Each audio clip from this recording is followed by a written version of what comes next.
Openly বলি আমি যে এই দেশ ধ্বংসের জন্য অন্যতম দায়ী হচ্ছে আমরা সরকারি কর্মকর্তারা। নাম্বার ওয়ান, পিফাসটা কিন্তু দিন যত যাচ্ছে কমপ্লিকেসি তত বাড়ছে এবং ততই নতুন নতুন আইটেম অ্যাড হবে, প্যারামিটার অ্যাড হবে। এটা পরিবেশের কারণেই আপনাকে যুদ্ধ করতে হবে এই নতুন প্যারামিটার দিয়ে। কিন্তু আমরা সরি টু সে আমরা 100 বছর পিছনে পড়ে আছি, উন্নত বিশ্বের থেকে 100 বছর পিছনে। আমি একটু চ্যালেঞ্জ দিতে চাই জাতিকে এবং সরকারকে।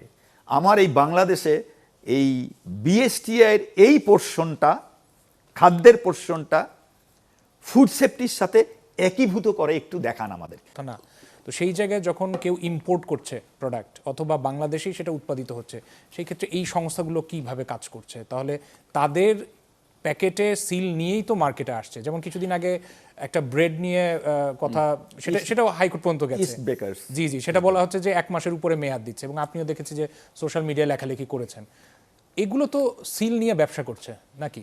হ্যাঁ, আমি মানে এটা আমাদের জন্য দুঃখজনক। যেহেতু আমি 30 ইয়ার্স সার্ভিস করেছি, আমি দেখেছি এবং আমি সবসময় বলি যে এই দেশ, ওপেনলি বলি আমি যে এই দেশ ধ্বংসের জন্য অন্যতম দায়ী হচ্ছে আমরা সরকারি কর্মকর্তারা।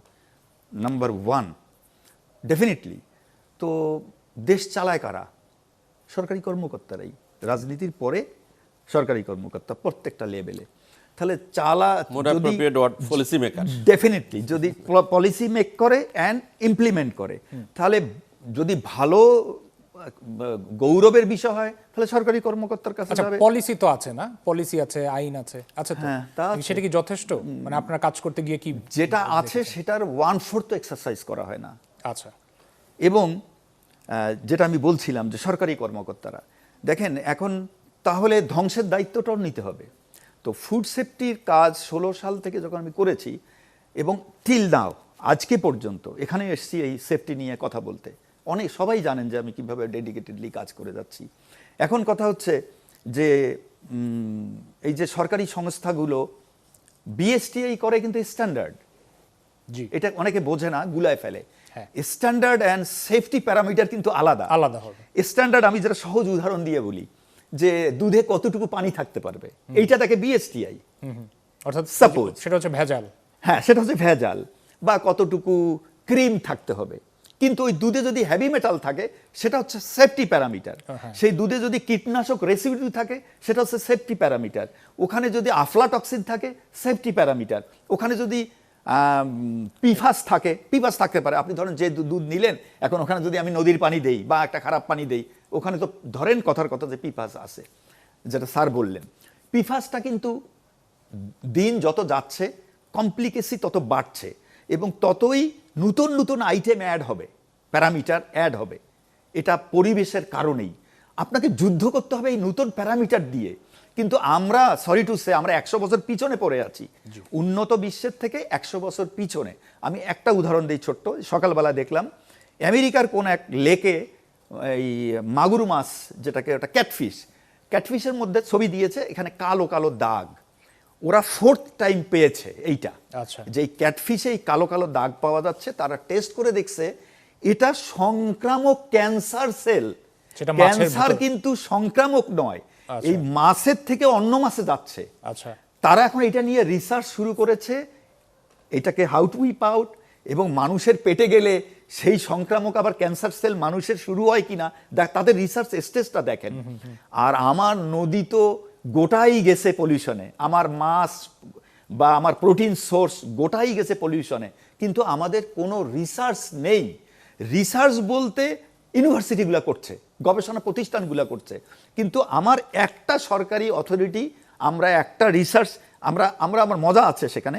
Research based food safety authority কিছু কাজ করছে, কিছু ফান্ড দেয়, ইউনিভার্সিটিকে ফান্ড দেয়, থ্রো করে যে তোমরা একটা আইডিয়া দাও, আমরা টাকা দেবো, 10-20 লাখ টাকা করে দিচ্ছে, তারা হয়তো রিসার্চ করে করে দিচ্ছে। এই পর্যায়ে আছে, শুধু এইটুক পর্যায়ে, নট ইমপ্লিমেন্টিং, কোনো কিছু নেই। এখন আমরা যদি ধামাচাপা দেই বা আমরা যদি বলি যে ধরেন অনেকে বলছে প্লাস্টিক বোতল ব্যবহার করি, পানির মধ্যে থাকতে পারে আপনার মাইক্রোপ্লাস্টিক, আচ্ছা তেলে থাকতে পারে, বটল জারে প্লাস্টিকের মধ্যে ব্যবহার করি, সবই ঠিক আছে।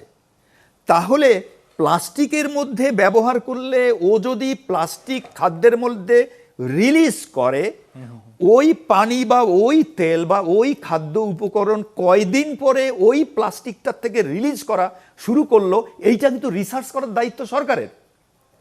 এবং সে পেট বোতল, সে ওই খাদ্য উপকরণ আপনার ফুড গ্রেড বোতলের মধ্যে দিল কিনা, এই রিসার্চটাও করবে কিন্তু সরকারি এজেন্সি।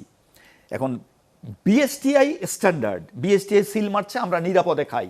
আমি বিএসটিআইকে বহুবার প্রশ্ন করেছি, সিল দেওয়া, আমি তো জানি তারা যেভাবে তারা আমাকে উত্তর দিয়েছে 2 পৃষ্ঠা, আমি শুধু একটা লাইন লিখেছিলাম আপনার সিল দেওয়া মানে খাদ্য নিরাপদ কিনা, তারা 2 পৃষ্ঠা উত্তর দিয়েছে। আমি এখনো পড়ি নেই, আমার পড়ার দরকার নেই, কারণ আমি জানি যে শুধু স্ট্যান্ডার্ড সেফটির একটা ক্ষুদ্র অংশ। এবার একটা মজার কথা বলি, যে কারণে আমার ফুড সেফটি কখনো এনশিওর হবে না এই দেশে। সারা পৃথিবীতে করে ফেলছে ওরা সেফ, স্ট্যান্ডার্ড অ্যান্ড সেফটি এক অথরিটি, তারা স্ট্যান্ডার্ড দেখে, তারা পরীক্ষা করে, তারা সিল দেয়, এক অথরিটি সারা পৃথিবীতে। আচ্ছা, ইন্ডিয়ায় আমার পার্শ্ববর্তী দেশে ওদের স্ট্যান্ডার্ড কর্তৃপক্ষ আমাদের মতোই ছিল, স্ট্যান্ডার্ড আলাদা, ফুড সেফটি আলাদা। পরে ওরা বোধহয় 5-7 বছর হয়েছে, সেই সময় 17-18 বা তারা আগে পরে তারা 2 অথরিটিকে এক করেছে, FSSI নাকি, food safety and standard institute, ওদের একসাথে করেছে। তারা নির্দ্বিধায় করে ফেলেছে 2টা কর্তৃপক্ষকে। আমি একটু চ্যালেঞ্জ দিতে চাই জাতিকে এবং সরকারকে, আমার এই বাংলাদেশে এই বিএসটিআই এর এই পোর্শনটা, খাদ্যের পোর্শনটা ফুড সেফটির সাথে একীভূত করে একটু দেখান আমাদেরকে। না, করাটা কি খুব কঠিন মনে করছেন? মানে এখানে বাধাটা কোথায় দেখেন আপনি?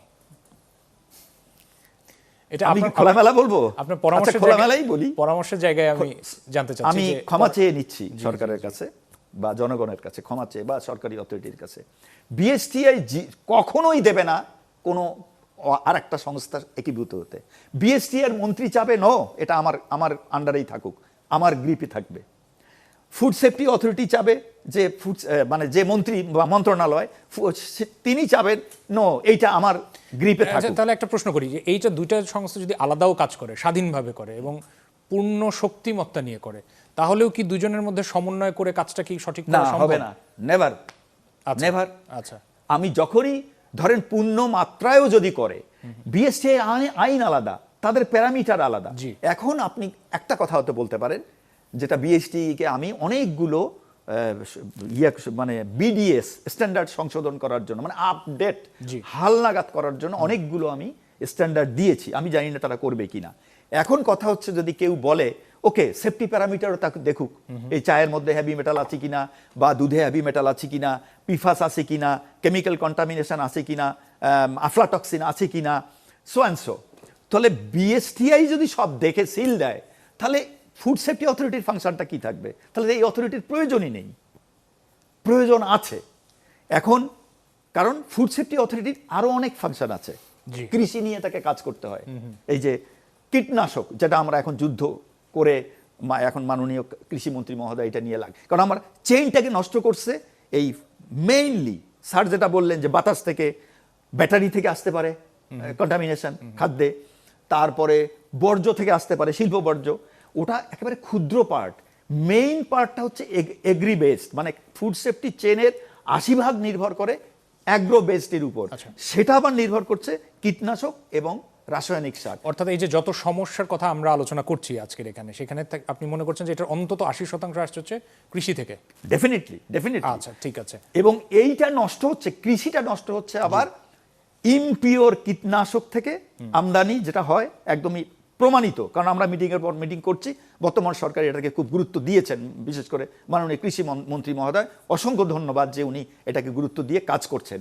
তো এভাবে যদি উনি এগিয়ে যান, তাহলে কীটনাশকটাকে যদি আমরা পিওর করতে পারি, রাসায়নিক সারটাকে যদি পিওর করতে পারি, ফুড সেফটি চেনটা, এবং আমরা যদি আমদানি নির্ভর, কারণ আমদানিগুলোতেই দেখা যাচ্ছে এগুলো, আমদানি নির্ভরতা কমিয়ে যদি ঔষধ শিল্পের মতো আমরা যদি দেশে ভালো মানের কীটনাশক আমদানি করে রপ্তানি করতে পারি, এটাও সরকারের প্ল্যানে আছে, তাহলে এই সমস্যাটা কমে যাবে।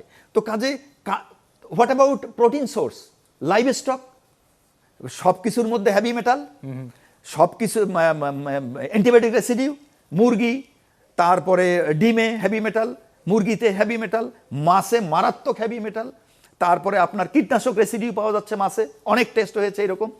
তাহলে আমাদের সোর্সগুলো দেখেন কতটা ভয়াবহ অবস্থায় আছি আমরা। যদি ঢাকার বাতাসে হেভি মেটাল নেই শরীরে, এটা অনেকেই বলে, আপনি ঢাকার বাজার থেকে টেস্ট করেছেন, ও তো আমার পলিউটেড, তো আমার ওয়েদার, আমার এনভায়রনমেন্ট।